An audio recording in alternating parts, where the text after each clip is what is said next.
নিজৰ সন্তানৰ তৰবিয়ত কেনেকৈ কৰিব? কুৰআন আৰু হাদিছৰ পোহৰত। বিস্মিল্লাহিৰ ৰহমানিৰ ৰহিম। সকলো প্ৰশংসা কেৱল আল্লাহ তাআলাৰ বাবে। দৰুদ আৰু সালাম বৰ্ষিত হওক আমাৰ প্ৰিয় নবী হযৰত মুহাম্মদ মুস্তাফা সাল্লাল্লাহু আলাইহি ওয়াসাল্লামৰ ওপৰত।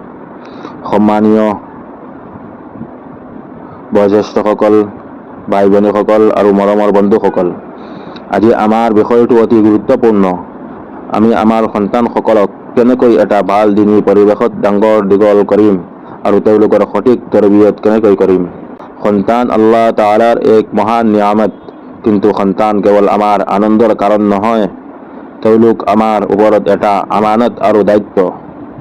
সন্তানক খাদ্য, পোছাক আৰু ভাতৃত্ব শিক্ষা দিয়াৰ লগতে তেওঁলোকক দিনী নামাজ, কুৰআন, বাল আখলাক আৰু সৎ চৰিত্ৰ শিক্ষা দিয়াটো পিতৃ মাতৃৰ দায়িত্ব। আল্লাহ তাআলা কুৰআন মাজিদত কৈছে, ইয়া আইয়ুহাল্লাযীনা আমানু কু আনফুসাকুম ওয়া আহলিকুম নাৰা। হে ইমানদাৰসকল, তোমালোকে নিজকে আৰু নিজৰ পৰিয়ালক জাহান্নামৰ জুইৰ পৰা ৰক্ষা কৰা।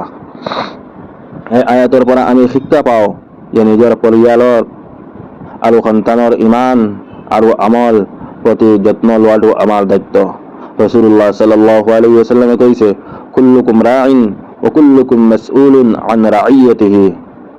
তোমালোকৰ প্ৰত্যেকজনেই একোজন দায়িত্বশীল ৰখীয়া আৰু প্ৰত্যেকজনক তেওঁৰ অধীনস্থসকলৰ বিষয়ে সোধা হ'ব। সেয়ে সন্তানৰ তৰবিয়তক আমি অৱহেলা কৰিব নালাগে। প্ৰথম কথা, পিতৃ মাতৃ নিজে আদৰ্শ হ'ব লাগিব। সন্তানক নামাজ পঢ়িবলৈ কোৱাৰ আগতে পিতৃ মাতৃয়ে নিজে নামাজৰ প্ৰতি যত্নশীল হ'ব লাগিব।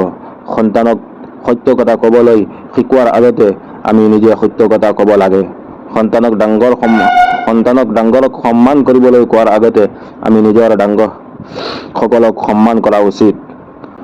কাৰণ সন্তান কেৱল আমাৰ কথা শুনি নিশিকে, তেওঁলোকে আমাৰ আচৰণ চাইও শিকে। দ্বিতীয় কথা, সন্তানক সৰুৰে পৰা নামাজৰ অভ্যাস, নামাজৰ আদত কৰাব লাগে। ৰাসূলুল্লাহ সাল্লাল্লাহু আলাইহি ওয়াসাল্লামে কৈছে, মুৰু আওলাদাকুম বিছলাতি ওয়া হুম আবনাউ ৭ সিনিনা। তোমালোকে তোমালোকৰ সন্তানসকলক ৭ বছৰ বয়সত নামাজৰ নিৰ্দেশ দিয়া।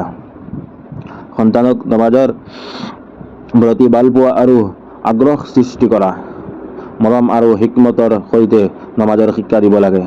তৃতীয় কথা হৈছে, সন্তানক কুৰআনৰ সৈতে জড়িত কৰিব লাগে। প্ৰতিদিনে অলপ সময় কুৰআন তিলাৱত, কুৰআনৰ অৰ্থ আৰু মৌলিক দিনী শিক্ষা দিয়াৰ বাবে ৰাখিব পাৰি। সন্তানৰ জীৱনত কুৰআনৰ সৈতে সম্পৰ্ক যিমান সৰু বয়সৰ পৰা গঢ়ি উঠিব সিমানেই ভাল। চতুৰ্থ কথা, সন্তানৰ সংগ আৰু পৰিৱেশৰ প্ৰতি লক্ষ্য ৰাখিব লাগে। সন্তানসকলে তেওঁলোকৰ বন্ধু বান্ধৱ আৰু চৌপাশৰ পৰিৱেশৰ পৰা বহুত কথা শিকে। সেয়ে তেওঁলোকক ভাল সংগ, ভাল বন্ধু আৰু ভাল পৰিৱেশৰ সৈতে জড়িত কৰিবলৈ চেষ্টা কৰিব লাগে।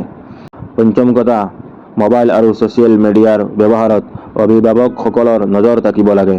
সন্তানক কেৱল বকাবকি কৰিলেই নহ'ব, তেওঁলোকৰ সৈতে বন্ধুত্বপূৰ্ণভাৱে কথা পাতিব লাগে। কি চাইছে, কি শুনিছে আৰু কাৰ সৈতে সময় কটাইছে, এইবোৰ প্ৰতি অভিভাৱকে সচেতন হোৱা উচিত। মৰমৰ ভাইসকল, সন্তানৰ তৰবিয়ত কেৱল মুখৰে উপদেশ দিয়াৰ নাম নহয়। তৰবিয়ত মানে নিজে ভাল উদাহৰণ সৃষ্টি কৰা, সন্তানক মৰম কৰা, তেওঁলোকক দিনী শিকোৱা আৰু ধৈৰ্য সহকাৰে সঠিক পথ দেখুওৱা। আমি যদি বিচাৰোঁ যে আমাৰ সন্তান নামাজী হওক, তেন্তে আমি নিজে নামাজৰ পাবন হ'ব লাগিব। আমি যদি বিচাৰোঁ যে তেওঁলোকে সত্য কথা কওক, তেন্তে আমি নিজে সত্যবাদী হ'ব লাগিব। আমি যদি বিচাৰোঁ যে তেওঁলোকে ভাল আখলাকৰ অধিকাৰী হওক, তেন্তে আমাৰ আচৰণটো ভাল আখলাক থাকিব লাগিব। ৰাসূলুল্লাহ সাল্লাল্লাহু আলাইহি ওয়াসাল্লামে কৈছে, ইযা মাতাল ইনসানু ইনকাতা আনহু আমালুহু ইল্লা মিন সালাসাতিন। মানুহ মৃত্যুবৰণ কৰিলে তেওঁৰ আমল বন্ধ হৈ যায়, কিন্তু তিনিটা বস্তু সওৱাব অব্যাহত থাকে। মানুহ মৃত্যুবৰণ কৰিলে তেওঁৰ আমল বন্ধ হৈ যায়, কিন্তু তিনিটা বস্তুৰ সওৱাব অব্যাহত থাকে। তাৰ ভিতৰত এটা নেক সন্তান, যিয়ে তেওঁৰ বাবে দোৱা কৰে, সেইটো আছে। সেয়ে আমাৰ সন্তানসকলক কেৱল পৃথিৱীৰ সফলতাৰ বাবে নহয়, দুনিয়া আৰু আখিৰাতৰ সফলতাৰ বাবে প্ৰস্তুত কৰোঁ।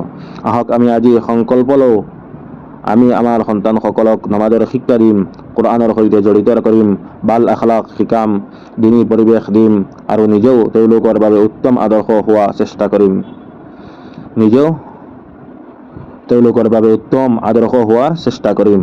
আল্লাহ তাআলা আমাৰ সন্তানসকলক নেক, সালেহ, দিনদাৰ আৰু উত্তম চৰিত্ৰৰ অধিকাৰী কৰক। তেওঁলোকক আমাৰ বাবে সদকা জাৰিয়া কৰি দিয়ক আৰু আমাক আমাৰ সন্তানৰ সঠিক তৰবিয়ত কৰাৰ তৌফিক দান কৰক।